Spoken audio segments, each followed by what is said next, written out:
ओम नमः शिवाय। आज हम शिव महापुराण के अनुसार शिव नाम की महिमा के बारे में सुनेंगे। शिव महापुराण में बहुत बड़ा शिव नाम का महिमा बताया गया है और शिव नाम के बारे में बताया गया है कि शिव नाम का जो जाप करता है उसका पाप भस्म होता है। तो आज हम इस साधना प्रोग्राम के द्वारा पाप को ख़त्म करेंगे और बीमारी को गायब करेंगे। तो हम शिव महापुराण में श्लोक को भी देखेंगे, ओम नमः शिवाय मंत्र को भी देखेंगे और श्री शिवाय नमस्तुभ्यं मंत्र के भी बारे में जानेंगे। तो इन साधना प्रोग्राम का यही उद्देश्य है कि हमारा पाप खत्म हो और बीमारी गायब हो। शिव महापुराण में प्रवेश करते हैं। तो शिव महापुराण में तो अनेक कथाएं हैं और शिव जी के बारे में स्कंद पुराण में भी बताया गया है। तो हम जितना शिव के बारे में जानेंगे उतना हमारा पाप खत्म होगा और बीमारी गायब होगा। तो आज हम शिव नाम महिमा के बारे में चर्चा करेंगे और रुद्राक्ष महात्म्य भी शिव महापुराण में बताया गया है। बिल पत्र का महात्म्य भी शिव महापुराण में बताया गया है और भस्म के बारे में भी शिव महापुराण में बताया गया है। तो आज हम शिव नाम की महिमा के बारे में सुनेंगे। शिव नाम की महिमा के बारे में सती ने कहा है कि जो शिव दो अक्षर का नाम का जप करता है उसका पाप भस्म हो जाता है और उसका कल्याण हो जाता है। तो आज हम इस साधना प्रोग्राम के द्वारा शिव नाम के बारे में सुनेंगे और कैसे मैंने आपको कल शिव सती के विवाह के बारे में बताया और शिव पार्वती के विवाह के बारे में भी हम जानेंगे।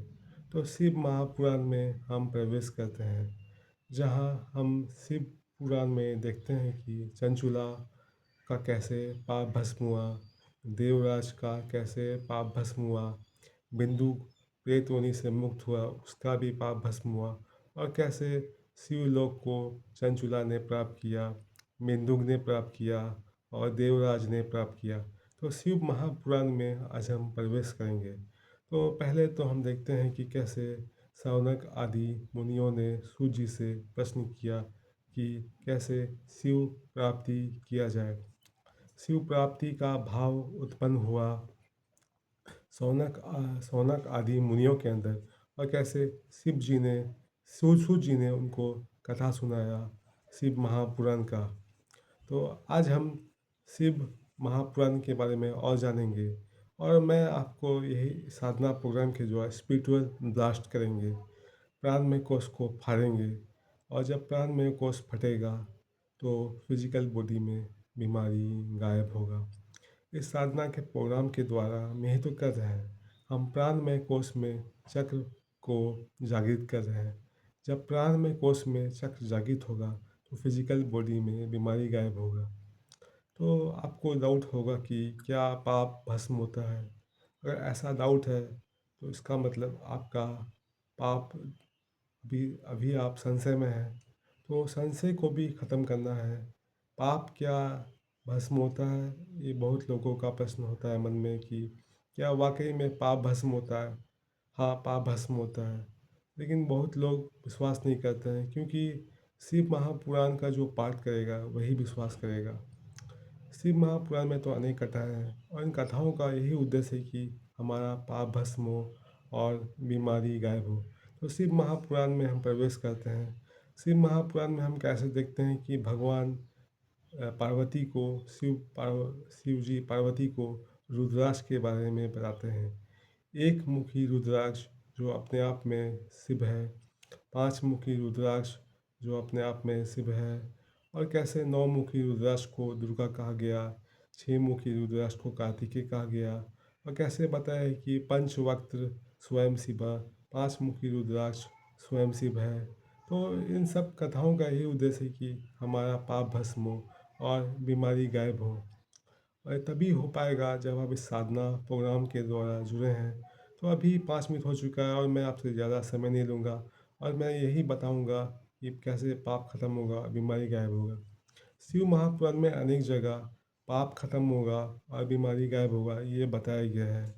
तो शिव महापुराण के श्लोक का भी हम सहारा लेंगे। जैसा कि हम जानते हैं कि शिव महापुराण में 24,000 श्लोक है, जिसमें कि 24,000 श्लोक में को 7 संहिताओं में बांटा गया है। तो कल हमने सती खंड देखा था और आगे पार्वती खंड है और सृष्टि खंड है, कुमार खंड है, ये सब रुद्र संहिता में है। और कोटि रुद्र संहिता भी है, शत रुद्र संहिता भी है और शिव महापुराण में द्वादश ज्योतिर्लिंग के बारे में बताया गया है। तो हम धीरे धीरे सब देखेंगे क्योंकि हमें शिव महापुराण में प्रवेश करना है। मैं गीता भी जानता हूँ और गीता का भी मैंने पहले पाठ किया था और गीता भी अच्छा ग्रंथ है। अगर आपको शिव महापुराण में रुचि ना हो तो आप गीता पढ़ सकते हैं, आप भागवत पढ़ सकते हैं, आप स्कंद पुराण पढ़ सकते हैं, आप पद्म पुराण पढ़ सकते हैं। तो अभी 6 मिनट हो चुका है और मैं बस इस साधना प्रोग्राम को ख़त्म करूँगा। कुछ देर ओम नमः शिवाय मंत्र का जप करते हैं। ओम नमः शिवाय, ओम नमः शिवाय, ओम नमः शिवाय। तो आज मैंने इस टॉपिक रखा था कि शिव नाम के बारे में बताऊंगा। तो शिव नाम में आप ओम नमः शिवाय मंत्र का भी जप कर सकते हैं। श्री शिवाय नमस्तुभ्यम मंत्र का भी जप कर सकते हैं। तो आप देखेंगे कि कैसे चेहरा पे जो दागी है वो गायब होगा और फिजिकल बॉडी में जो पिंपल्स है वो भी गायब होगा। और आपको अगर डाउट है कि क्या बीमारी गायब होता है तो आप कुछ एक्सपेरिमेंट करके देख लीजिए। शिव महापुराण के द्वारा मैंने भी एक्सपेरिमेंट किया है। मेरा भी चेहरा पे बहुत दागी था जो गायब हुआ है। और मैं साधना प्रोग्राम के द्वारा मैं यही चाहता हूँ कि आपका भी जो बीमारी है फिजिकल बॉडी में गायब हो। तो अभी 7 मिनट हो चुका है और मैं बस आपको शिव महापुराण के बारे में और बताता हूँ ताकि आपको ज़्यादा बेनिफिट हो सके इस साधना प्रोग्राम के द्वारा। टीवी पर भी हमने देखा कि कैसे शिव महापुराण सुनने से फिजिकल बॉडी में बीमारी गायब हुआ और पाप खत्म हुआ। संचित पाप की मैं बात कर रहा हूँ। प्रारब्ध पाप भी खत्म होगा और क्रियमान पाप भी खत्म होगा और आगामी पाप भी खत्म होगा। तो बस मैं आपसे ज़्यादा समय नहीं लूँगा और मैं आपको शिव महापुराण के बारे में और भी बताऊंगा। जैसे कि शिव महापुराण में द्वादश ज्योतिर्लिंग के बारे में बताया गया है। जो पहला ज्योतिर्लिंग है सोमनाथ ज्योतिर्लिंग, दूसरा जो है मल्लिकार्जुन, तीसरा महाकालेश्वर और अन्य ऐसे क्रम में हम देखेंगे कि अंत में 12 ज्योतिर्लिंग के बारे में बताया गया है। तो अभी 8 मिनट हो चुका है और मैं बस 2 मिनट आपसे और लूँगा। मैं शिव महापुराण में थोड़ा और प्रवेश करूँगा और गहराई में जाऊँगा जहाँ श्लोक के बारे में भी बताया गया है। शिव महापुराण का जो पहला श्लोक है धर्म क्षेत्रे महाक्षेत्रे गंगा कालिंदी संग में प्रयागे परमे पुण्य ब्रह्मलोकस वर्तमनि। यहाँ धर्म क्षेत्र प्रयाग को बताया गया है और गीता में धर्म क्षेत्र कुरुक्षेत्र को बताया गया है। तो हम गीता के बारे में भी कुछ जानेंगे। गीता में जहाँ अर्जुन बोलते हैं कि मेरे पाप करने की रुचि ना होने पर भी पाप कैसे करता है मनुष्य, तो भगवान बताते हैं कि कामना के कारण। कामना यानी पाप में रुचि। तो पाप में रुचि नहीं है तो पाप क्यों करता है। तो ये तो चिंतन का विषय है कि पाप में रुचि नहीं होने के बाद भी पाप क्यों करता है। नहीं, ऐसा नहीं है। पाप में रुचि होने के बाद ही व्यक्ति पाप करता है। कामना मतलब होता है कि पाप में रुचि है। कामना खत्म हो रहा है मतलब पाप में रुचि खत्म हो रहा है। और इस साधना प्रोग्राम के द्वारा हम पाप में रुचि खत्म कर रहे हैं और तभी होगा जब पाप भस्म होगा और बीमारी फिजिकल बॉडी में गायब होगा। क्योंकि कॉजल बॉडी में ही जो कर्म भस्म होगा तो मेंटल बॉडी में दुख गायब होगा और प्राण में कोष में चक्र जागृत होगा। तो आज हमने देखा कि कैसे मैंने शिव महापुराण के बारे में आपको बताया, ओम नमः शिवाय के बारे में बताया।